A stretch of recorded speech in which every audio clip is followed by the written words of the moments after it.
Fala, galera do Pod Vida, estamos aqui mais um dia com você. Agradecidos por tanta mensagem boa. Essa semana foi muito bom pra mim, assim, especificamente. Recebi mensagem de muitas pessoas, das entrevistas que tiveram com a Tia Jo, com alguns amigos que vieram aqui, com o Estevão. Tem daqui a pouco aí, você já assistiu do Cazé e tenho certeza que foi abençoador demais para sua família e para sua casa ter algo tão pertinente e ouvir, né, alguém que tem propriedade para falar sobre contra a pedofilia. E então, assim, muito obrigado vocês, galera que está nos apoiando, ajudando. Continue compartilhando, seguindo nossas redes sociais, no Instagram, pod.vida, @pod.vida. Vá lá no YouTube também, Pod Vida. Oficial. Compartilha, né, oficial. Compartilha, tem os cortes também do Pod Vida que a galera tem que acessar também e ver. A gente sempre põe. E você que tem assistido isso, tem sido abençoado, faz com que isso chegue a mais pessoas. A gente depende disso para que o Pod Vida continue no caminho da história. A gente depende disso. Não tem como não falar que não. Para chegar em mais gente, mais quanto pessoas, mais gente compartilhar, melhor, né? Melhor. E também mantém isso aqui, né, cara? E mantém vivo, a real, né? é essa, mantém vivo isso aqui, um canal que a gente precisa. É muito custoso, sim. Não é fácil. A vida do crente não é fácil. Não é fácil, cara. Não é fácil. Mas a gente faz com muito amor. E acho que a única coisa que faz a manutenção disso é o amor e o quanto a gente vai sendo... Também. É o propósito, né, mano? Do vida. Gerar vida através de outras vidas, né? E o quanto isso vai chegando pra gente através de outras pessoas que vão sendo comunicadas com os entrevistados, com a fala dos entrevistados, com o insight que eles tiram, um insightzinho às vezes do que vocês falam e muda, reposiciona a história da pessoa, sabe? Isso é bom demais. Então, galera, muito obrigado pelo feedback também. A gente tem muito pra melhorar, sim, tem muita coisa boa pra fazer, tem muita gente pra chamar também. A gente vai chamar, vai chegar. Se você acha alguém bom pra estar aqui no Pod Vida, indica pra gente. Alguém, coloca nos comentários aí. Pode vir no próprio... esqueci agora. Na mensagem lá do Instagram. Ih, não saiu agora o nome, não. Direto na mensagem do Instagram. Comentários. No comentário ou na mensagem do Instagram. Pode comentar lá. Pode comentar, a gente vai te responder. A gente é acessível, tá? Pode demorar às vezes, mas a gente responde. Tem 3 seguranças, mas eles são tranquilos. São tranquilos, estão na porta ali. O José, o Buiú e o Ricardão. Ricardo tá tudo aqui, ó, brabo. Mentira, gente, tem nada. Então a gente é acessível e isso é legal. A gente vai continuar nesse caminho. Fala, Jô. Beleza, e aí quem ajuda a gente a manter tudo isso, né? Que acredita na gente, a gente também acredita nele, porque a gente acaba... que a gente não divulga qualquer um, né? A gente não fala de ninguém que a gente não acredite, né? Ou que não tenha algum tipo de relação, né? Alguma relação com o Pod Vida. Então hoje a gente vai falar do Instituto Casa de Vida, que é uma comunidade colaborativa educacional, que eles são especialistas em teologia e na área de... Psicologia também. Psicologia e teologia, isso mesmo. Os caras têm uma graduação e uma pós-graduação online. Eles têm alunos no Brasil, no México também, Chile, Espanha, né? Do nosso amigo Felipe Reis, já esteve aqui com a gente. Eu acho que ainda dá pra galera lá conseguir aquela bolsa, cara. Se eu fosse vocês, ele tá dando bolsa de até 80%, cara. Vai lá no Instagram. Bizarro. Primeiro... Não, então, esse aí é no Instagram do Paulo Mesquita. Paulo Mesquita, isso aí. Celso Lisboa, Paulo Mesquita. Isso aí. Que lá você vai Instagram. conseguir aí você fala que veio do Pod Vida e tal, ele vai... Só isso que é aí. pra quem precisa realmente, tá? Se você tem grana e tal... Tem que comprovar que não tem a renda necessária. Não precisa, não faz isso não, né? Verdade. Mas o Instituto Casa de Vida, você depois acessa o site deles, casadevida.com.br, e o Instagram, Instituto Casa de Vida. Segue eles lá e dá uma olhadinha nos professores que são... Fala um pouquinho dos professores aí, Marcos Almeida. Cara, Marcos Almeida, Ed Renekiewicz, Neu Barreto, Paulo Capelletti. Capelletti, cara, é uma aula muito boa. Muito humano ele, cara. Ele é um cara fenomenal. Que veio aqui o primeiro episódio nosso. Alex Possati, professorzão, mestre, mano, inteligente. Então, foi o primeiro Pod Vida com a gente. Aula. Demais. Muito bom. Vale a pena. Acessa lá, casadevida.com.br. E se você não pode fazer a pós-graduação, uma parada que eu achei muito maneira, ele dá o curso mesmo livre. curso livre pra quem quiser. Segundo grau e tal, vai fazer o que só não vai ter o diploma da pós-graduação, mas o curso é o mesmo. Isso é legal, maneiro.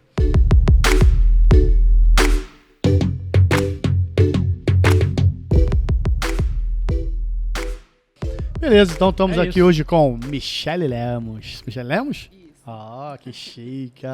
Recebemos nome de hoje... respeito, né? Nome Michele é Lemos. nome forte, né? Michele Lemos. Nome forte. Temos os nossos recebidos de hoje, eu vou mostrar aqui pra vocês. A Michele tem um trabalho muito maneiro, ela vai falar de muita coisa aqui hoje, mas a gente já vai apresentar o recebido de hoje. Aí. Pega o seu que eu Panela pego o meu. terapia. Panela terapia. Panela ó. terapia. Galera, vocês estão doidos. Como é que Aqui. funciona esse panela terapia, Michele? Então, a ideia de panela terapia é associar terapia à panela. Ou seja, enquanto você cozinha, você tem ali associação com as pessoas, uma troca de emoção, né? Nós somos também Maneiro. mamíferos, temos a necessidade também de trocar afeto. Enquanto a gente se abraça, a gente troca batimento cardíaco. Legal. Então, fazer essa ponte, né, daquilo de unir os familiares, né, com a terapia, então eu tive esse insight, né, de panela terapia nas horas vagas. Legal. Então, eu sou Maneiro. pedagoga terapeuta e nas horas vagas eu faço esses doces aí maravilhosos para poder estar entregando e colocando também, associando essa ideia de panela terapia. Legal. Dando esse insight no pessoal, né? Bom, Pô, que maneiro. o cozinhar tem uma relação, né, com amor e emoção. Uhum. Então, essa é a ideia. Até as pessoas trazem as receitas da avó, né? Tem todo um Isso, carinho isso. sobre isso. Então, tem assim uma memória afetiva também, É, né? Correlacionada também. Fala um pouquinho de você, Michele. Então, como eu havia falado agora há pouco, sou pedagoga terapeuta, né? Maneiro. Trabalho online.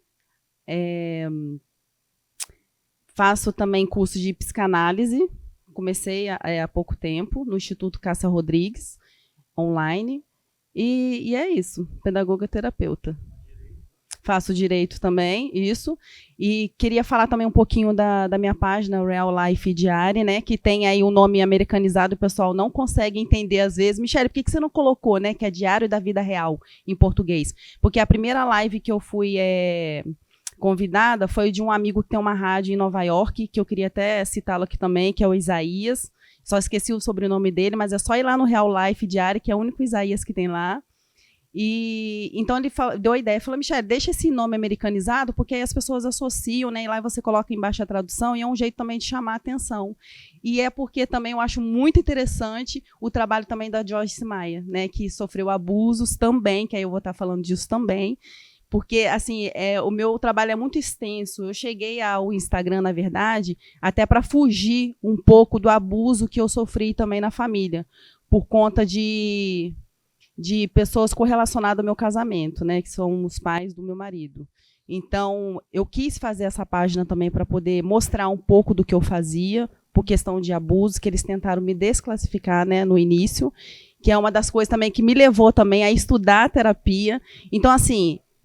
então mostrar para vocês também que às vezes você está passando um desafio, né, uma coisa que tenta te desqualificar, te descaracterizar, mas veja que tudo tem um propósito, né? Lá na frente você vai entender, né, o propósito daquilo. E a gente vai estar falando aqui um pouquinho sobre abusos, né? Eu gosto muito de falar também sobre a prevenção do suicídio também. A minha página tem muita relação a isso, Maneiro. né? Eu comecei a falar muito sobre isso porque eu, por ser pedagoga também, né, porque eu falei que eu sou pedagoga e terapeuta, eu sempre tive aquela percepção, assim, eu olhava as páginas e não via as pessoas, como se diz, dando aquela dica: olha, vamos falar aqui de um certo assunto que dê para você discutir esse assunto numa roda de conversa.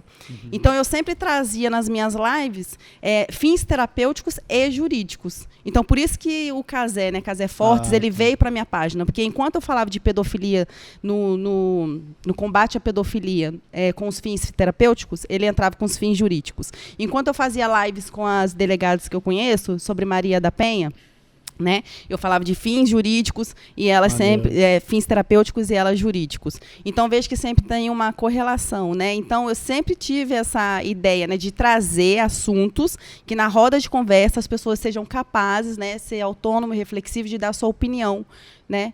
Porque a gente é eterno aprendizes, né? E você falou, isso, Michele, de algo que é muito importante e tal. Você passou por uma situação de abuso e tal, psicológico, né?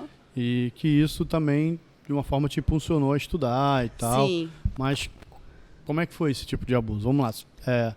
Então. Esse foi um abuso específico? Você já teve algum abuso na infância, alguma coisa na sua história e tal?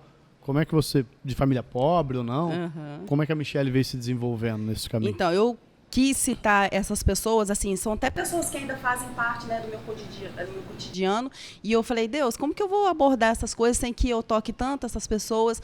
Mas Deus falou, não, tem que falar, porque isso faz parte da sua história, e veja que o abuso, ele sempre vem de uma forma silenciosa. Né? A gente só vai descobrir lá na frente que a gente sofreu de fato abuso, se perceber quando a gente faz a associação. Né? Eu, por exemplo, eu vim de um lar abusivo também, mas só vim saber depois que eu estudei terapia, mas por decorrência desse abuso, né, no casamento por parte dessas pessoas.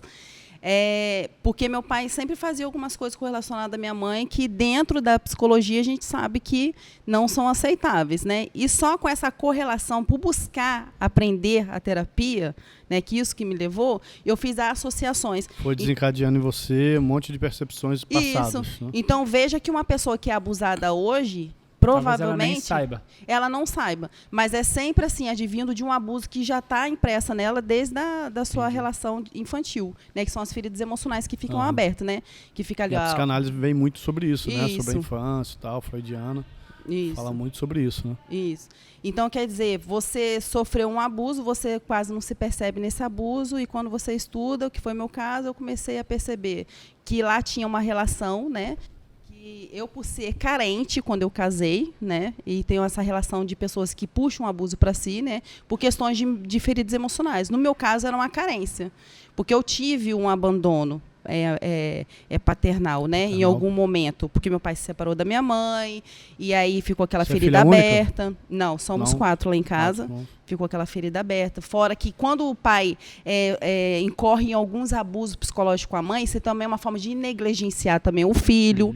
Então, vejo que lá na frente eu fui permissiva com algumas coisas, que são coisas sutis que a gente não se dá conta. Só quando a gente ouve um podcast desse, quando a gente estuda, é que a gente faz essa familiaridade, a gente consegue associar uma coisa a outra. E o que me fez também ir atrás de estudar terapia também é por conta de que meu pai era pastor e por conta de abusos também dentro da igreja, sabe? Caramba, então, eu tive a necessidade também de fazer uma página e sempre estar associando também que são coisas silenciosas. Às vezes a pessoa se prevalece da religião para poder também, né, se esconder, né? Sim, e essa semana, inclusive, eu estive até numa igreja, eu fiquei muito infeliz assim de estar ali presenciando uma pessoa que, não vou nem citar o nome, porque senão, né, fica, não é legal, mas ela vangloriando ali a presença do homem, aquela coisa toda. Aí eu pensando, e ainda na citação da pessoa descrevendo ela, que ela era também terapeuta, achei aquilo estranho. Achei uma visão até machista, né, porque ela só vangloriava a figura do homem. E eu quero deixar para você bem claro que no sistema familiar você tem que pontuar ali o homem e a mulher. Não se tira o homem, não se tira a mulher. E ali também ela pontuou que ela era contra o feminismo. O que seria feminismo? Feminismo é você correr atrás dos seus direitos enquanto mulher. Né? Isso é válido, isso é diante de Deus, isso é bacana. Até porque Deus andou com as mulheres, Deus amava as mulheres, defendia as mulheres. Jesus, ele fez a devolução da mulher à mesa, sabe? Isso. É diferente do feminazi, né? Seu movimento feminazi é o seguinte, é você deixar realmente os pelos do braço crescer, você querer cortar ali, tolir a figura do homem dentro de um sistema, dizer, não, agora eu vou trabalhar e você não vale de nada. Então, as falas dela ali foi muito infeliz, onde eu quero chegar, né? E eu fiquei pensando, Deus, não é bem por aí.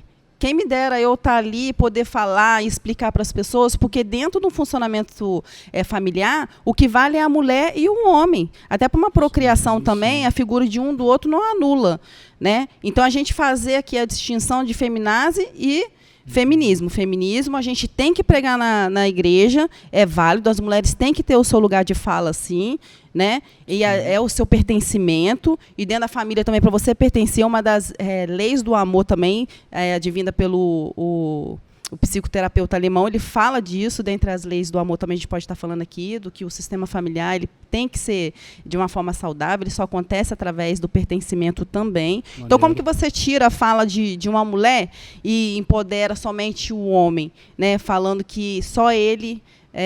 não, você tem que ser submissa, mas você tem que também pontuar os dois lados, porque um lar, ele não se faz com um lado nem com o outro, nem com um polo nem com o outro. Então, resumindo, a minha página fala muito sobre isso também. Né?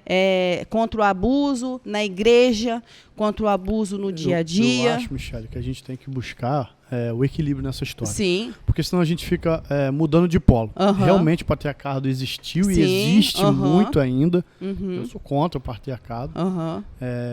Mas se a gente mudar de polo só pro lado da mulher, a gente vai ficar trocando sempre de polo na vida toda. Aí luta-se pelo direito da mulher. Aí a mulher cresce e domina o homem. Aí o homem vai, depois luta de novo pro patriarcado voltar. Não, acho que a gente tem que buscar um equilíbrio, cara. Todo mundo tem que ter voz, todo mundo tem que estar junto, inserido. Aquela frase que o homem é um sucesso e tal, e se a mulher tá atrás dele, não tá atrás, tá do lado, estão juntos. Se a mulher é um sucesso, é porque o homem também tá do lado. Então, acho que é esse caminho, cara. Até porque o sistema familiar, se a gente for olhar para ele, a gente tem que ver que o homem e a mulher, eles têm a sua função primordial ali. Se você vangloriar demais a mulher, você tira o pertencimento do homem. Se você faz vice-versa, tira o pertencimento da mulher. E a lei do amor do Bert Hellinger é o seguinte, é o pertencimento. Se na família tem 4 pessoas... As 4 pessoas têm que ter voz, tem que ser o lugar de fala. Então, se houve os 2 filhos e se houve marido e mulher. Se não houver essa troca, não há amor saudável. Você pode te intitular isso como amor, mas não há amor saudável. Então, tem que ter pertencimento. Então, veja que a gente não pode anular o outro em detrimento ao outro, entendeu? E qual é a segunda lei? Equilíbrio. Né? É o dar e receber. Ou seja, a mulher não pode dar demais e nem o homem dar demais. É sempre na mesma medida. Então, aquela coisa assim, inconsciente. O homem chega com um presentinho, a mulher, o que ela faz? Ela dá um agrado mais tarde, coloca uma lingerie legal, ou ela faz uma pipoquinha para ele na hora do futebol. Então, veja que é um equilíbrio de agrado. Então, a parte que agrada demais é como se fosse uma balança. O prato da balança tem que estar equiparado. Então, quando você dá demais, por exemplo, nesse prato aqui você coloca mais banana. Então, pesa-se mais. A parte que pesa mais, ela o quê? Desce na balança. Ela não sobe, ela desce. Quando você dá demais, você entra em desvalor. Então, é a segunda lei de Bert Hellinger. Então, como que eu posso ir para a igreja, ir lá e pregar, ou em qualquer outro lugar, desvalindo alguém? Denegrindo a imagem de alguém, né? Desvalidando alguém. Não posso, eu tenho que equiparar os pratos. Né? Então, veja que é o pertencimento, o equilíbrio e a ordem. O que é a ordem dentro do sistema familiar? É quem chegou primeiro. Então, houve-se primeiro os avós, houve-se primeiro... Opa! Deixa eu apertar aqui para você. Peraí. Tem que repetir essa parte? Não? Gente, ao vivo é assim mesmo. Vai. Probleminha técnico.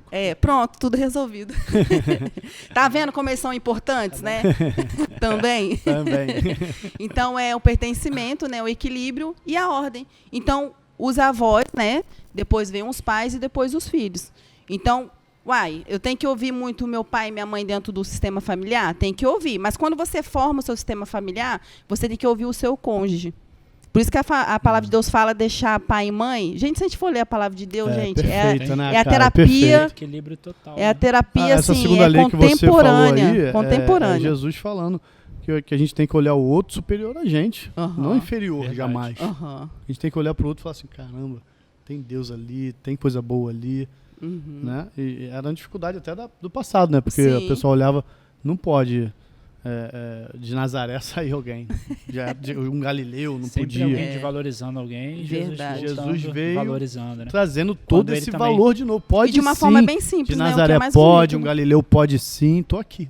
E de uma forma bem as curas simples também, né? A cura era para trazer a pessoa de volta à sociedade, sim, né? Sempre verdade. Fazendo esse equilíbrio total, né? Para não ter essa rejeição, né?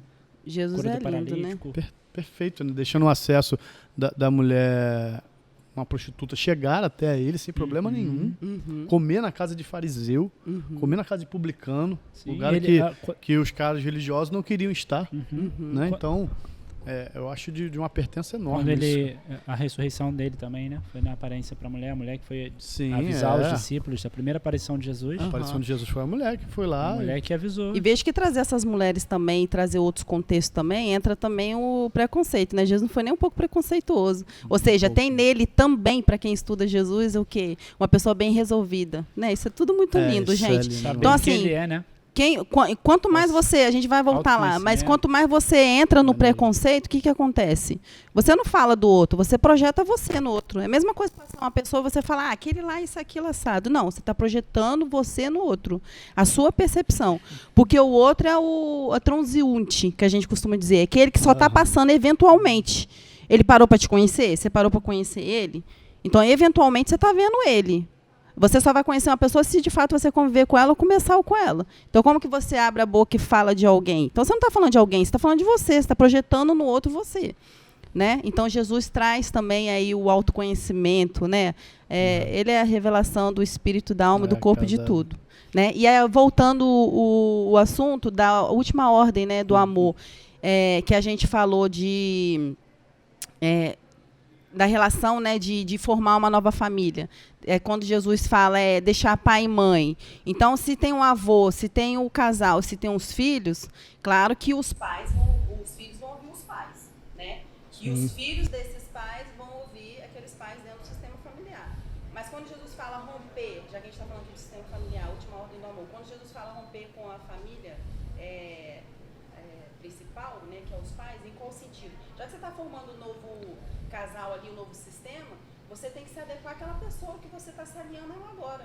Porque você forma um outro sistema pautado choque de cultura, né? No choque de cultura, nas novas inferências. Porque o que acontece? O que não era válido lá no sistema do seu pai e da sua mãe é válido aqui dentro de casa. Mas funciona? Funciona. Então, é esse sistema que você deve acolher.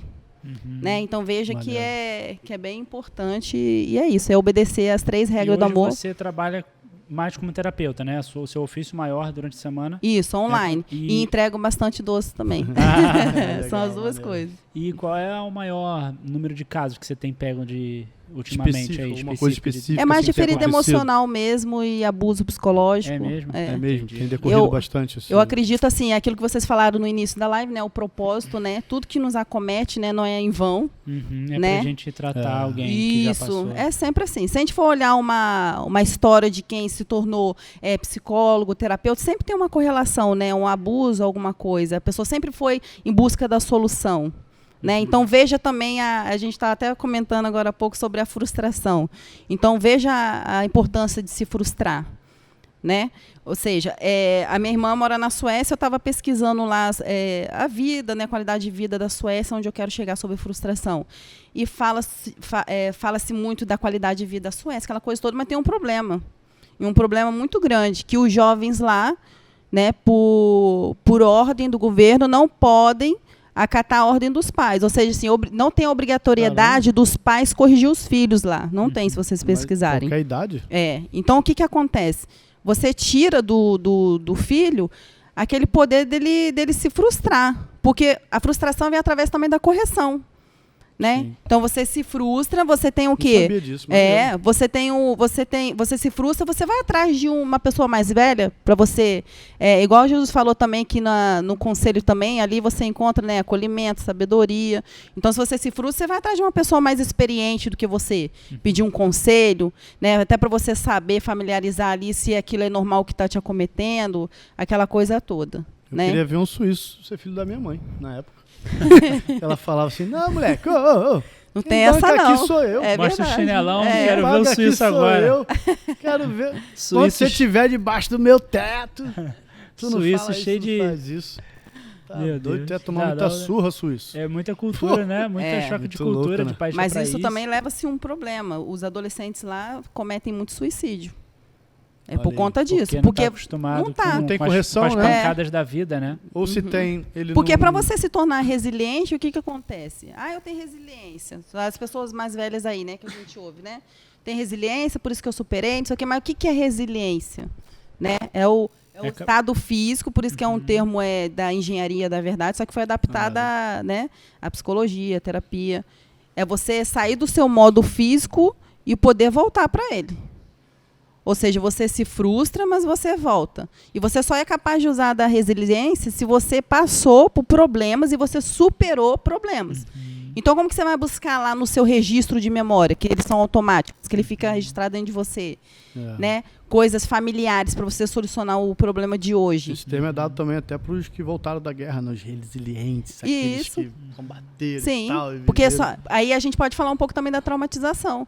O que é muito traumático para um, às vezes não é traumático para outro. Porque tem ali registros, né? Tem inferências dentro daquela pessoa. Se a pessoa, quanto mais a pessoa já superou vários problemas, a probabilidade é o quê? Ela superar mais problemas lá na frente. Então, se você cria jovens que não se frustram, não se dá o direito de se frustrar, não ser corrigido, então menos resiliência ele vai ter. Porque ele vai buscar menos registro do que ele sofreu e conseguiu o quê? Se superar. Então, em decorrência disso, acontece o quê? Muitos suicídios. Vai criando casca na vida, mais cascas e fica mais robusto, né? Vou fazer uma pergunta bem... Não sei se é difícil, tá? Se você não só, sei lá, acho que você vai saber responder, você é inteligente. Até que ponto a frustração ela se torna trauma? Porque, como você falou, eu fiquei bem curioso com o que você falou. A pessoa passa... Querendo fazer terapia já de graça. Eu vou fazer terapia aqui. Eu vou começar a chorar aqui. Chora. Eu perdi meu boneco. Porque duas pessoas podem passar pela mesma situação, mas uma passa mais forte, a outra passa enfraquecida, e isso vai impactar, né, ter consequências no futuro. Isso tem a ver com o grau da traumatização em qual sentido? Hoje a gente não usa muito a palavra trauma, a gente usa traumatização, que é segundo Levine, é uma outra abordagem agora. Né? Traumatização é o quê? É uma não resposta necessária do sistema nervoso naquela ocasião. Ou seja, você passa por um fato isolado, um estupro, ou por um pós-guerra, ou um abuso, só molestar você, alguma coisa do tipo assim, né? Para umas pessoas é mais traumático, para outras não, por qual situação? Eu sou mais resiliente e você é menos resiliente, um exemplo. Qual outro fator que coloca na balança essa resposta do sistema nervoso? Eu fui acolhida no momento que me acometeu esse acontecimento? Não. Você não foi acolhido? A resposta a esse acontecimento é que vai gerar... Ajuda muito. Ajuda muito. Entendeu? Entendi. Eu consegui gritar, eu consegui colocar pra fora, chegou um bombeiro, me ajudou. Parece coisas assim simples, mas não são. Eu fui acolhida, me ouviram, consegui colocar pra fora. Entendeu? Isso tudo são o quê? Respostas que você dá para o seu sistema nervoso. Né? Então tudo que fica ali muito retido... Quando a resposta ela é positiva, digamos assim, ela consegue curar aquele momento. Ameniza, né? Ameniza. Né? Curar, isso. Acho que é muito forte. Muito forte. Mas ameniza. Ameniza. Né? Então é o quê? Depende da resposta que você dá ao sistema nervoso. Que é muito interessante. Caraca, maneiro isso. Viu só? Maneiro. A gente falou sobre frustração aqui, não pode pensar, né? Que é uma coisa que a gente vai voltar a fazer, mas devido à correria a gente não conseguiu ainda. É um braço, né? Do Pode Vida. É um braço do Pode Vida? Uma extensão, sei lá. Uma extensão do Pode Vida. A gente vai, um vídeo de 20 minutos, falando Pode Pensar, que a gente vai pegar temas bem específicos para dialogar. O primeiro que eles falaram foi a primeira que a gente falou foi sobre frustração. Quem fala é o Felipe e o pastor Baraúna. Davidson Baraúna. E isso é muito importante hoje em dia, até na prevenção do suicídio, né? Eu gosto muito de falar sobre prevenção do suicídio. E o suicídio, ele está muito também correlacionado também ao amor ao sistema, que é o que Bert Helling fala, o psicoterapeuta alemão, que eu adoro citar ele. Tem muita gente que fala assim, trata-se do espiritismo. Não, Bert Helling foi um teólogo e ele deixou bem claro em um dos livros dele que não trata-se de uma regra espírita. As pessoas usam, às vezes, no centro espírita, às vezes, para poder curar almas, né? Mas é muito usada na psicologia, na terapia, na constelação familiar, que nós chamamos. Né? Então, deixou bem claro que não se trata de uma regra espírita, mas sim do campo morfogenético. Né? É você, da forma com que você viu o seu antepassado é quem? Os seus avós, seus tataravós, a sua árvore genealógica. Então a gente cuidado para a gente também não romantizar tudo, né? Espiritualizar tudo, né? Tem toda a estrutura da sua família, né? Então ele fala que o quê? Que o suicídio ele é amor ao seu sistema. Em qual regra ali? Se eu sobre frustração. Eu não sei lidar com a frustração. E sobre o amor ao sistema, em qual sentido? Eu estou passando por uma certa coisa, mas eu acho que eu estou envergonhando o meu sistema familiar. Acontece muito isso dentro do suicídio. Né? Exemplo, eu sou homossexual. Então, eu acho, na minha concepção, que eu estou trazendo vergonha para o meu familiar. Não, às vezes, na maioria das vezes, você é acolhido, você é amado, você tem importância para Deus. Né? Então, às vezes a pessoa infere na cabeça dele que às vezes ele traz vergonha pro seu sistema. Quando o pai também perde o emprego, né? Tem muitos desses casos, né? O cara perdeu tudo, aí o cara vai lá e se mata, né? Porque ele acha que Vou dar um exemplo nisso aí também, que tem num livro do Bert Helling muito interessante. E por amar o sistema, o que você faz? Você às vezes se suicida, porque você acha que aquilo é um peso para você, para o seu sistema. É um grito pela vida, né? A pessoa não quer acabar com a vida, quer acabar com o problema. Isso. Né? E quando você fala desse negócio, né, da pessoa perder o emprego, não sei o quê, o Bert Helling também discrimina um exemplo muito forte no livro, que são coisas que permeiam a gente, e às vezes a gente não dá, como se diz, voz àquilo, porque passa desapercebido. Um pai chamou o Bert Helling lá na época dele, né, para poder trabalhar essa questão de suicídio, porque o filho tinha acabado de suicidar. Aí, entre uma coisa e a outra, em buscar ali a anamnese, né, o histórico da família, o que se acometeu ao menino horas antes, né, e o pai falou ao Bert Helling, né, bom, a gente conversou com ele hora antes, que a mãe estava grávida, né, e que a casa não tinha estrutura para acolher um novo filho e nem mesmo comida. Então, por amar... Ai, gente, isso é muito forte. Isso é muito forte, claro, cara. Né? Caraca. Por amar ao sistema, né, de forma inconsciente, o que ele fez? Ele acabou com a vida dele. Mas ele não queria acabar com a vida dele, queria acabar com o problema. Por amar ele queria dar um espaço pro irmão dele chegar. Tá entendendo? Bom, não vai ter comida, não vai ter espaço. Então eu vou fazer isso. A minha ausência vai fazer isso. Tá entendendo? Então, assim, é muito importante a gente tratar esse assunto. Adoro falar sobre esse assunto. É muito importante a gente falar desse assunto. Porque muita gente fala assim, se a gente falar desse assunto, a gente está aguçando mais ainda. Não, a gente está tratando. Está tratando. Tanto é que uma das coisas que trata a intenção... Quando você fala isso, acho que todo pai que ouvir isso aí já vai ter um peso enorme nas palavras. Sim, como falar, né? E aí a gente adentra mais uma vez a Bíblia, que ela é atual, né? A palavra, em Tiago fala, né, que a palavra, ela incendeia qualquer bosque. Né? Tem a capacidade de incendiar qualquer bosque. Olha que é um membro pequeno.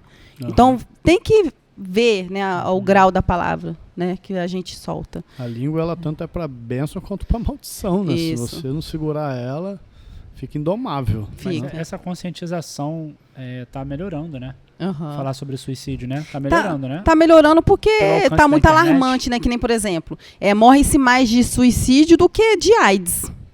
Entendi. Então, eu vejo que a sociedade é assim, é o seguinte, isso não dá ibope na mídia, falar de suicídio.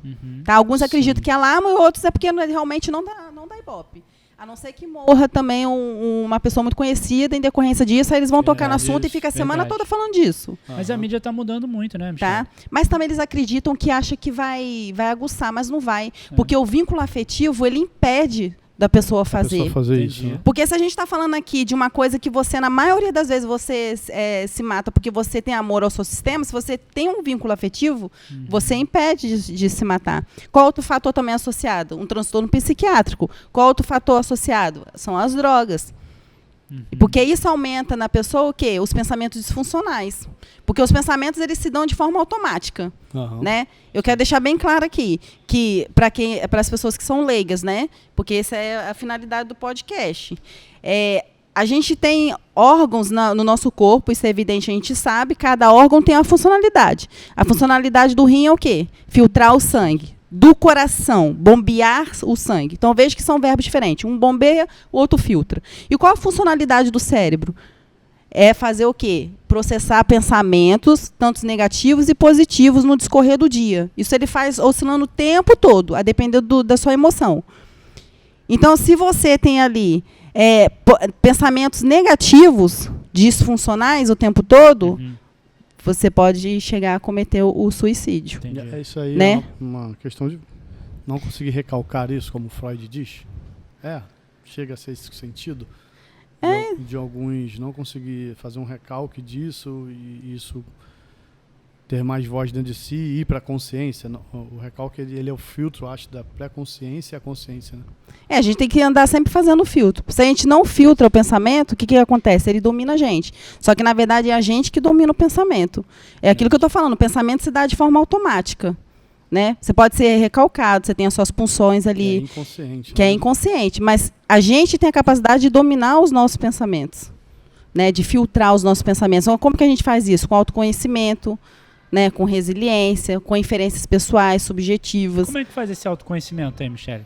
O autoconhecimento... Com terapeuta mesmo? Com terapia mesmo, você vai fazendo ali uma análise de quem você é, você se percebendo, porque a autoestima ela se dá através do eu e do tu, que é uma relação assim que não é muito falada. Para você construir uma autoestima, você sempre tem o eu e o tu. Como que é o eu e o tu? O eu, como eu me percebo. Né? Já fala eu mesmo. O próprio nome já fala. O tu é a demonstração do outro em relação a você. Um exemplo, se eu estou numa comunidade indígena, né, que você não tem espelho, mas aí eu estou falando uma comunidade indígena civícola, aquilo que não tem acesso mesmo a nada. Tá, beleza. Sem espelho, sem recurso nenhum, no meio do nada. Como que você se percebe, já que não tem espelho? Não conheceu os portugueses. Pergunta pro outro, isso aí. O outro acaba te descrevendo.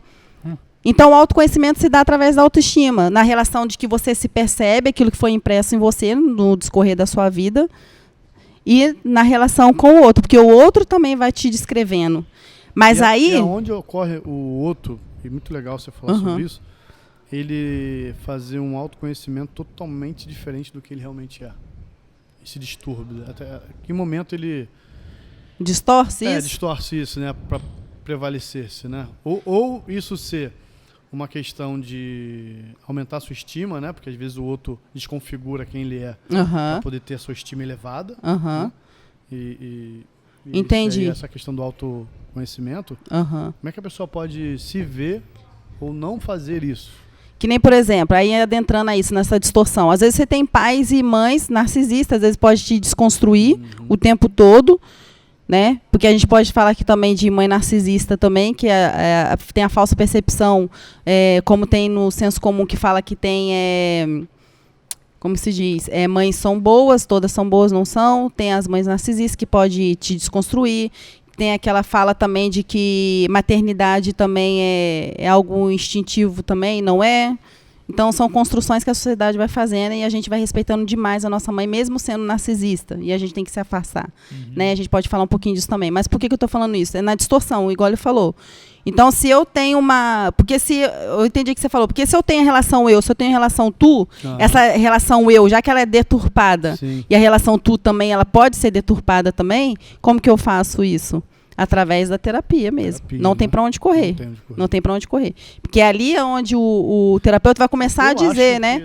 Incutir em você a sua importância, essas coisas todas, né? Eu acho que já hoje todo mundo deveria fazer terapia. Todo mundo. A gente mesmo passa por supervisão, né? A gente precisa.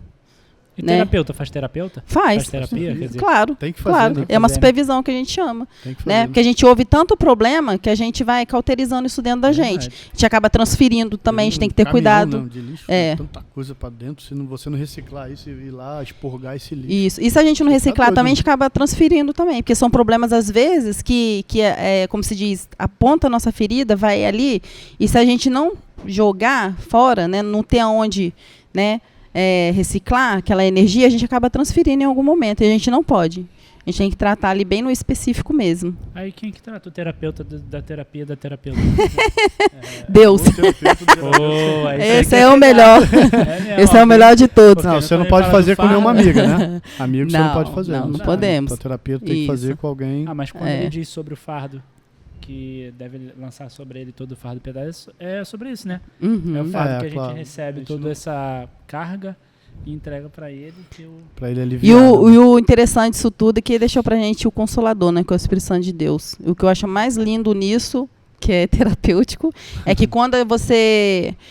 não é criar um amigo imaginário, tá, gente? O Espírito Santo de Deus realmente mora na gente e ele existe.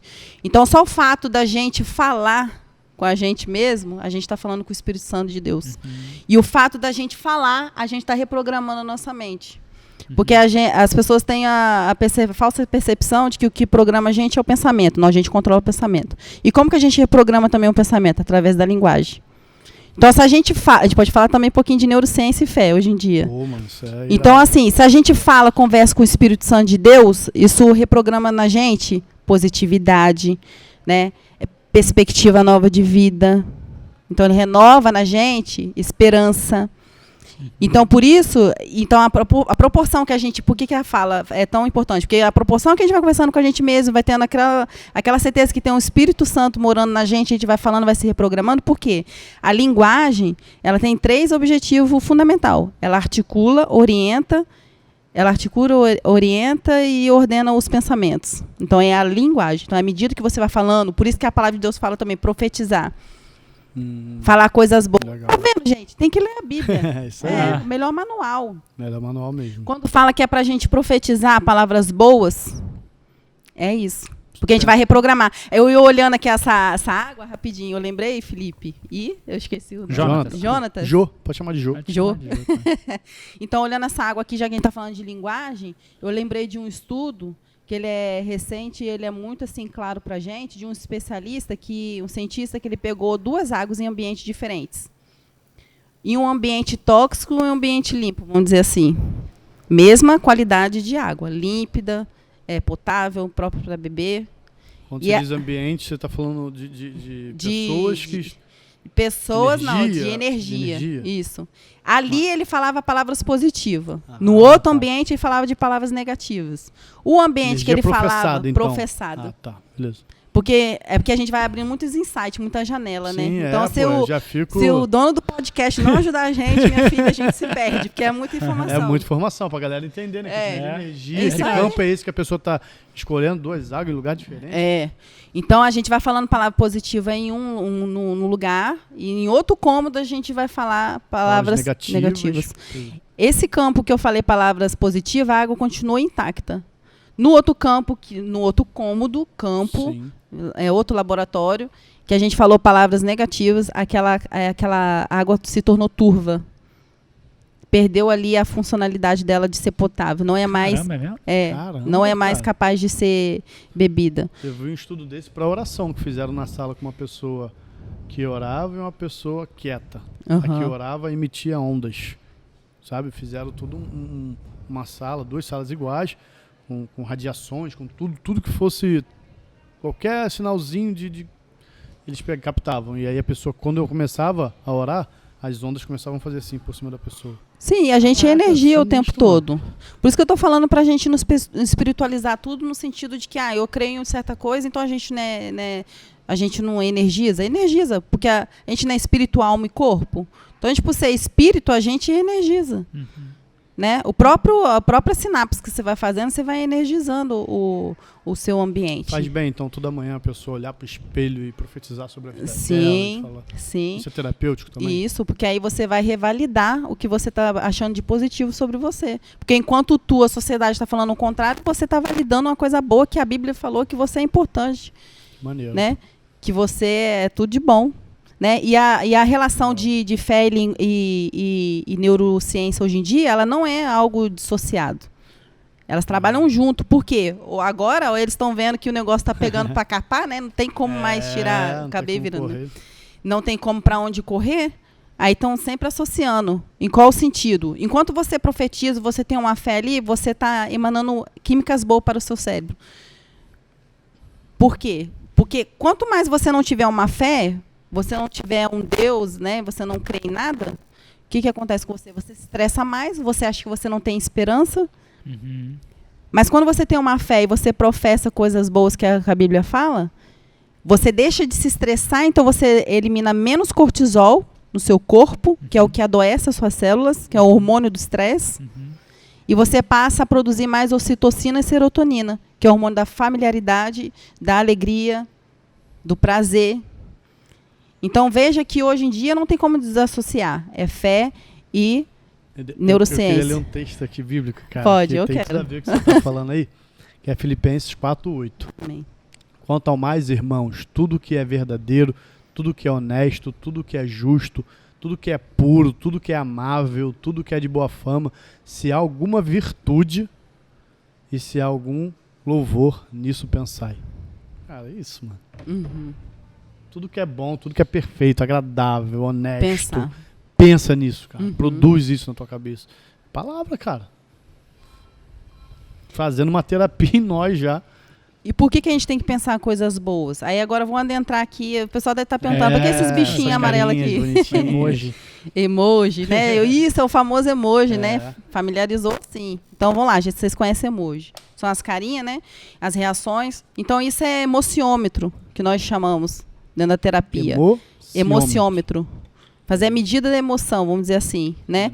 E os pedagogos também conhecem muito o emociômetro. E tem algumas escolas que fazem uso dele. É desde aí ele falou sobre tudo que é positivo pensar. Como que você vai pensar se você não conhece as suas emoções? Obrigada. Legal. Você tem que saber as suas emoções, onde eu quero chegar. As emoções, às vezes, a gente acha que é ficar triste, ficar alegre, ficar com raiva e pronto, acabou. Não.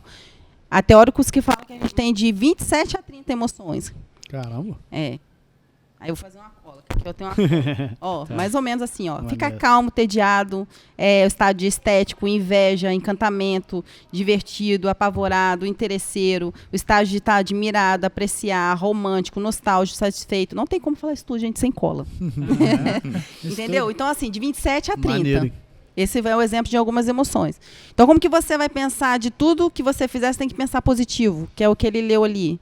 Só se você tiver ciência das suas emoções. Então, o emociômetro acontece basicamente assim. Você está numa rodinha com a criança, aí você vai fazer a chamada do dia, aquela coisa toda, e você vai mostrar para a criança o que significa cada carinha dessa. Ó, essa de estar apaixonado, essa de estar com sono, essa de estar Calma, triste. mas com calma pra galera ver. Calma aí. Calma. Essa de Vai, estar triste, né? tristinho. Essa com sono, Maneiro. essa apaixonado. Com que idade as crianças já começam a se feliz. identificar com isso? Já começa a identificar desde os 4 anos, Pô, que legal. né? Por quê? Aí a gente vai voltar nas emoções. Por que começa a identificar a partir dos 4 anos? Porque a criança dentro da mãe é um ser. Depois que ela sai, ela começa a fazer o processo de diferenciação. Né? Por isso que tem aqueles mobs lá no berço, né, que fica balançando. Que a criança começa a ver vulto, começa a se perceber que ela é um produto fora da mãe, um ser fora da mãe. Começa a perceber ambiente. Por isso que você já não pode falar mais nada perto da criança.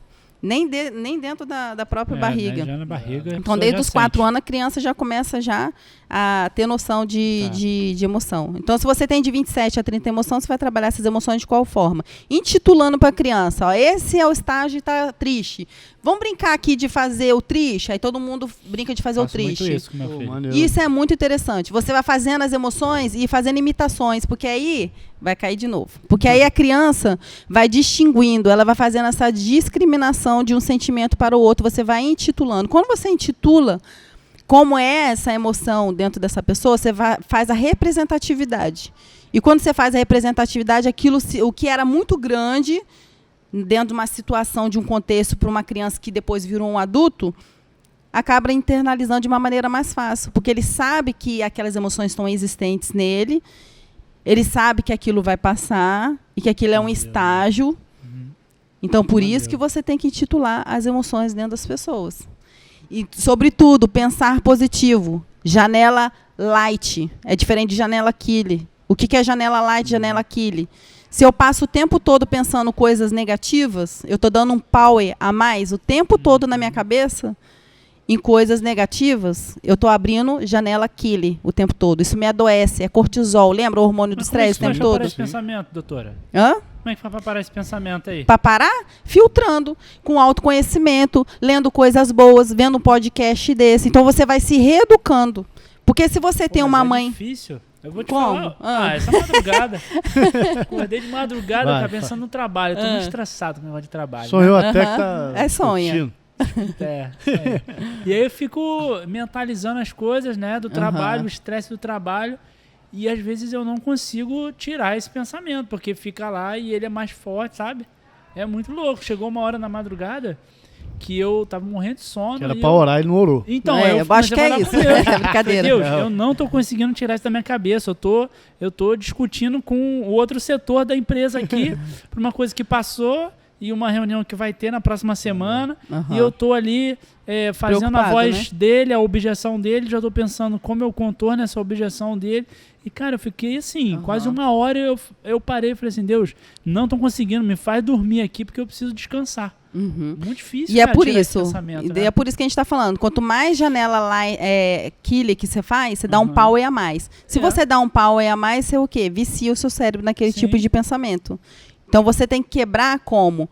Como você sabe que você fica ali repetindo. Você percebe o seu protocolo de adoecimento, ou seja, se percebe pensando, se pega pensando Tá. negativo e tenta trazer positivo, pensar positivo. É que nem, por Ah, exemplo, uma entendi. pessoa Essa vira para produção de mim... cortisona que você falou aí. Cortisol. Cortisol, Aham. desculpa. Nada, amor?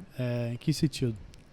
Qual sentido? Assim, por exemplo, você se estressa. Isso, Se você se estressa, você elimina o quê? Mais cortisol no seu organismo, que é o hormônio do estresse. Quanto mais você pensa positivo, você faz o inverso, você troca o cortisol, aquilo que tem a possibilidade de te adoecer, tá certo? Você troca pela serotonina e ocitocina, que é o hormônio da alegria e da felicidade. E por que eu adentro isso? Por conta das doenças psicossomáticas. E onde entra a dopamina aí? A dopamina é mais para poder relaxar a gente. Porque E a gente é viciado em dopamina. É, né? mas a gente tem poucas partículazinhas de dopamina. Dopaminérgica. Isso. Por isso que as pessoas gostam muito de uma drogazinha. Porque ao mesmo tempo que dá uma adrenalina, Pra tu parar com essa palavra, cara. ao mesmo tempo que dá uma dose muito muito interessado. acelerada de adrenalina, quando ela senta, ela dá uma dose muito relaxante de dopamina. É algo diferenciado que a gente não encontra muito no nosso organismo, porque ela tem a capacidade pouca de produzir dopamina. Ó, posso dar outro exemplo pessoal meu? Isso aqui é muito pessoal, cara, né? tô Muito vendo, íntimo. Eu mais tô em procurado casa. Essa semana Isso é pó de vida, né? Pode vir. quinta-feira. Você não sabe tudo de mim, né? Aí quinta-feira eu fui pro Infelizmente. trabalho com esse mesmo pensamento, né? Pensamentos ruins, pensamentos de estresse, Pensamentos catastróficos, né, que a gente Isso. chama, né? É aí é disfuncional esse pensamento, né? Aí fica assim, muito assim, será que vai acontecer isso? Será que vai isso acontecer? aí. Especulativo pra caramba. Isso. Né? O meu peito Aham. tava pressionado. Eu fazia assim, tava duro. É Incrível, ansiedade. cara. Ansiedade. Muita ansiedade. Eu tava no trânsito, tava na Brasil. Eu falei, cara, não Já é uma pode. E eu crise tava de indo pra ansiedade. Sim. eu tava indo para um treinamento dos meus vendedores, né? Tenho 20 vendedores que eu lidero. E eu, cara, não posso chegar assim para baixo. Aham. É um treinamento da semana que eu tenho que motivar a galera para eles venderem, né, bem essa semana. Não posso transparecer. Aham. Cara, botei uma música do Oficina G3. que Pronto, eu deu gosto. adrenalina, né? A adrenalina, eu comecei a cantar alto, comecei a orar alto e falar efusivamente com Deus, assim. E aí, quando chegou lá, melhorou. Melhorou bastante, sabe? Então veja que você fez um exercício. Então o Sim. tratamento, adentrando um pouco do exercício que você fez, tem um tratamento que é assim, é um tripé. Você tem psicoterapia, você tem remédio e você tem a mudança de comportamento. No seu caso, aí você fez a mudança de comportamento. Entendi. Então você fez uma repaginação. Como é que é? Fala aí os três. Você criou uma via neural diferente em você. Você tem um tripé, psicoterapia, remédio Tá, e mudança de comportamento, que são as soluções. tá bom. Né? Se eu faço psicoterapia, eu faço a terapia e top. psicoterapia. Uhum. Se eu faço remédio, aí a gente manda para o psiquiatra. Em qual sentido? Se você sofre muito de ansiedade, a gente não pode remediar você. Mas o neuro e um psiquiatra pode. E quando você baixa a sua ansiedade, aí o que a gente faz? O que sobra? Se você baixa um transtorno, uma ansiedade sua, em estágio químico, sobra você. Será que você está se olhando? Será que é sintoma? Será que é causa? Que a gente olhar o Jô aqui irritado ou acelerado, é estágio Será que toda vez acontece isso quando você tá sozinho? Isso. Tem que Então é o transformar a estágio. solidão em Então é o solitude? estágio. Isso. Aí tem um estágio de química. Não, o estágio estressado é um sintoma. Tá, Você tá. Então, sintoma é você tá estressado. tá. Aí você trata com remédio. Mas aí quando você trata na terapia, você vai tratar o quê? A causa. Você vai lá no profundo, Na raiz, né? a raiz. Eu tava fazendo terapia, aí parei. Agora eu vou voltar. Semana Esse que vem é o eu bom volto. da terapia. Por Não, que, me que, ajudou muito. por que a gente bate muito ajudou e a indústria farmacêutica não fala da terapia? Porque você trabalha muito no sintoma. Entendi. Sim, Você verdade. vicia as pessoas em remédio, mas você não trata Entendi. a causa, você trata o sintoma. Entendi. Né? Ah, Michelle, então eu não posso tomar remédio? Tolo é o psiquiatra, o psicoterapeuta e o terapeuta falar isso. Você tem que tratar. Porque é um tripé que nós acabamos de falar. Eu tomo os três aí. Psicoterapia, remédio, os três? Eu vou mentir pra você não, tá, doutor? Eu tomo um passeforazinho. O passiflora é mais cara. natural, né? A gente, Então, por qualquer isso um que eu pode tomo pra tomar, dar né? uma assentada, Uma baixada. assim. Até pra dormir Uma também eu aliviada. tomo. Porque senão eu acordo na madrugada toda hora. Aí eu faço esse exercício aí, faço terapia, tem mais um? Não, se tiver mais um, eu tô Não, é dentro. só hein? isso mesmo. Pô, podia ser um quadripé. Ele já está se reconhecendo no protocolo. O Felipe já me conhece já, Já cara. conheço, Mas já. pronto, você auto se conhece, né? Já reconheceu, né, Felipe? É, Então já já é um fez, bom já caminho. vai. Porque caminho já, muito tempo eu não sabia, não. Quem eu era, assim. E esse muita autoconhecimento gente não melhorou. sabe, vai lidando com isso na ignorância, né? passando. Sem querer, né? Aham. E não Com a sabe, dor né? e tal. E às vezes é uma questão de você se reposicionar mesmo, se organizar nas tuas emoções e vai abaixar essa taxa. Sim. Mas tem que recorrer a terapeuta. Ao terapeuta. Para você fazer o reconhecimento das suas emoções. Né? Porque as emoções, elas são inerentes a você, ela tá ali em você. E é pior pro homem, doutora. Que o homem, ele é durão, né? Eu conheço um monte de amigo meu que fala, não, vou pra terapia, não precisa disso não, cara. Isso é coisa da minha cabeça, né? Tem um preconceito por conta do com o sistema, homem, né? Machista, né? Mas quanto mais a pessoa sofre, aí a pessoa vai se inclinando, né? Então veja que o sofrimento também é válido. Uma hora chega. Essa taxa de suicídio, você tem no amor ou na dor, né? É mais pra homem e pra mulher ou é meio a meio? Você tem essa taxa? O que faz diferenciação é o verbo, é onde eu quero chegar. As mulheres tentam e os homens cometem, pelo senso de coragem. Caramba, vamos dizer assim, né? A mulher fica ali, toma um remédio, tenta. Pelo fato do homem ter mais coragem, ele faz. Então ele comete. Então a taxa é maior. Mas maior ainda entre os jovens. Porque o jovem tem mais coragem. Entre o homem e a mulher adulto, o jovem tem mais coragem. Então fica de olho, né? E a taxatividade, a taxa ela é muito maior, por quê? Porque se eu tenho 100 mil pessoas, essa correlação que eu faço, a cada 100 mil pessoas, 5,6 se suicidam. Então veja que é um problema de saúde pública. Né? Então se morre mais de suicídio do que de AIDS, que nós falamos aqui. Né? E pouco se fala também porque não tem, como se diz, não se ganha muito através disso. E falar disso também é muito bom, porque quanto mais a gente fala, mais a gente infere vínculo afetivo, acolhimento. Nós somos mamíferos. Quanto mais abraçado a gente se abraça, mais batimento cardíaco a gente troca, mais a gente se acolhendo, a gente se fortalece. Né? Aí, por amar também o sistema, a gente acaba também cometendo suicídio. Falar de abraço, eu lembro do Serginho, cara. Serginho é um cara que gosta de abraçar? Serginho gosta de abraçar. Amigo, cara, tá certo, tem que ser. É gostoso demais. Gostoso. E falar de suicídio também, tem a modalidade criminosa que a gente tem que ter cuidado. Só é crime quando a gente incute na cabeça da pessoa, né? A gente induz a pessoa aquele tipo de pensamento. Ou induz ou auxilia de forma material aquela pessoa. Aí sim é suicídio. É crime. Né? Tá? Mas se a gente está falando de forma de prevenção, isso não é crime. A gente está se acolhendo. Então a gente tem que fazer esse acolhimento. E eu tinha falado também aqui que às vezes a pessoa vai ouvir que a pessoa ouvindo o podcast, aí a pessoa sempre fica aquela janelinha, fica batendo ali. Michele falou da psicossomática, mas não terminou. Quando a gente fala da doença psicossomática, tem uma relação de quê? De psique e soma. Aí é por isso que eu bato sempre na tecla da gente se conhecer mesmo e das emoções. Psique, mente, somatização no corpo. Por quê? Porque enquanto a gente era embrião dentro da nossa mãe, a mesma camada ali que envolvia a ligação, que envolvia o sistema nervoso, é a mesma ligação que envolvia a pele. Sim. Então veja que se tudo que você pensa, você é o produto que é no corpo. Então não ache você que se você tiver câncer, se você tiver qualquer outro tipo de doença que veio do além, veio da sua mente. Então por isso que você tem que fazer a manutenção da sua mente como qualquer outro órgão. Então a gente tem que ter cuidado para a gente não espiritualizar demais. Eu sou cristã, sou cristão, eu não preciso da manutenção da mente. Cuidado com isso. Porque a palavra de Deus fala que os filhos da treva, ele é mais sábio que os filhos da luz. Então não venha tratar a sua mente como se não fosse coisa resistente dentro de você, que você pode penar com isso aí, pagar o preço. É como qualquer outro órgão dentro de você. Você precisa de manutenção. Maneiro, cara. Então tudo começa na sua mente, tudo é somatizado no corpo e não tem exceção. Tudo começa na mente e termina no corpo por conta disso. Né? Porque somatiza. Você, enquanto era embrião, tudo que envolvia o sistema nervoso envolvia a pele. Então você somatiza no corpo, não tem para onde correr. Então é manutenção da mente mesmo, com aquele tripé.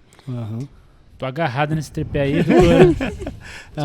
Fica nele porque é essencial. Muito bom. É psicoterapia, psicoterapia, ou seja, terapia, medicamento e mudança de comportamento. Então, se eu entro com a terapia, alguém lá me tratando, é uma escuta qualificada, é diferente de eu falar com um amigo. É alguém que tá... Já viu aquele rolinho que às vezes parece na internet que ele é todo confuso e do outro lado, né, vai rebobinando aquele novo carretel? É uma organização do seu pensamento, é uma escuta qualificada. Medicamento, aquilo que nós falamos. Se eu tenho algum transtorno, ansiedade, alguma coisa do tipo, eu vou baixar a ansiedade, se é o caso, né, um exemplo aqui, com a medicação eu vou abaixar, e o que vai sobrar disso? é eu dar de cara comigo mesmo. Então eu controlo o sintoma e agora eu vou tratar da causa. Né? E a mudança de comportamento, que é aquilo que você falou. Bom, eu sei, começa a se perceber com autoconhecimento. Como? Lendo coisas boas, né? Estando num lugar positivo desse, vendo um podcast desse, você vai renovando a sua mente, você vai se policiando. E não se mediquem, galera. Não se mediquem. Não, eu cheguei o neuro me passar. Alprazolam, né? Tem alprazolam? Alprazolam e mais uns outros que era tarja preta. Aí eu falei, cara, eu não curto muito não, senão... Aí eu preferi ir pra terapia, que eu não fazia. E essa mudança de comportamento eu nem sabia que eu fazia. Mas hoje eu faço. Você falou de estripé, eu não sabia não, sabia? Mas o bacana ali do psiquiatra é o seguinte, quando o terapeuta fala do psiquiatra, cuidado, não vai em qualquer psiquiatra em qual sentido. Se você está de frente pro seu psiquiatra, ele mal olha no seu olho, ele não perguntou nada da sua vida e você se auto-intitulou ansioso, foge, né? É complicado. Então tá, então vou prescrever aqui um remédio de ansiedade porque o senhor está dizendo para mim que tem ansiedade. Não, ele tem que no mínimo traçar alguma coisinha ali com você para chegar nesse fim. Entendi. Então, ali, basicazinha. Bem básico. Né? Porque às vezes o que você acha que é uma ansiedade não é outra coisa. E outra coisa também, a gente intitula muito no senso comum a ansiedade como algo negativo, não é. A ansiedade, na verdade, ela é um fator evolutivo, ela faz parte de você. O que te faz acordar e levantar é a ansiedade. A ansiedade, em último grau, é que faz mal. Tipo, se ela te rouba a funcionalidade da sua vida, se ela te atrapalha. É igual aniversário, né? Tá chegando perto do aniversário, é uma ansiedade legal, né? Sim, é gostoso, porque não, né? Você sabe que você está se preparando para aquilo. Tá ansioso pro seu casamento. Está se preparando para aquilo. Porque a ansiedade, ela te dá um insight, assim, bom, vamos se preparar, vamos se levantar. E tem algo evolutivo. Então, só se mexer na funcionalidade mesmo da sua vida que dá para você ver que está fora da proporção. E aí você tem que ir num psiquiatra para você poder baixar a sua ansiedade. E se você baixar a sua ansiedade, você some ali com o seu sintoma. E acabando com o sintoma, você vai para onde? Para a causa. Entendi. E muita gente não quer ir para a causa porque mexer nas feridas dói. Dói, Mas é preciso, porque senão você sempre vai ficar nisso. Verdade. Importuno. Né? Vai ficar rebobinando. E é isso, galera. Eu acho que vocês vão ter que assistir Esporte de Vida várias vezes. Vai ter que assistir várias vezes. Show de bola. Aulas e palestras. Muito bom, no Pode Vida. Shelly, muito obrigado. Me ajudou, cara. Imagina a galera de casa, imagina posteriormente quem for assistir. E a gente vai ficar eu que agradeço. Aqui, muito obrigado. Pensando. Deixa uma frasezinha, uma palavra final aí pra galera. Dá um recado. Né, uma orientação. A gente sempre pede no finalzinho aí. Eu que agradeço aqui a credibilidade, né? Acredito que é o Espírito Santo de Deus que proporcionou esse momento. E o que eu deixo aqui para vocês é, analise bem a Bíblia. O que eu recomendo sempre a todas as pessoas é Provérbios. Adoro Provérbios, que é o livro mesmo do dia a dia. Te dá ali muitas sugestões de como você tem que posicionar, o que é válido ou não no campo espiritual, em qual sentido, né? Te posiciona ali de uma forma saudável, faz você crer em dias positivos, né? Vai te resgatar, vai te proporcionar novas químicas legal aí pro seu cérebro. É isso, é Provérbios, é palavra de Deus. Então veja que é o que a gente falou aqui, que a neurociência não desassocia a fé e a neurociência. Veja a importância da espiritualidade, que quanto mais você estiver lá em cima na sua espiritualidade, você vai produzir boas químicas, e é isso, tá bom? Amém. Tá bem. Um beijo, um grande abraço, obrigado, e eu que agradeço aqui, tá bom? Coração, obrigado. Obrigado, galera, pela presença de Valeu, vocês. galera. Nos vemos na próxima Tamo semana junto. que vem. Valeu. Valeu.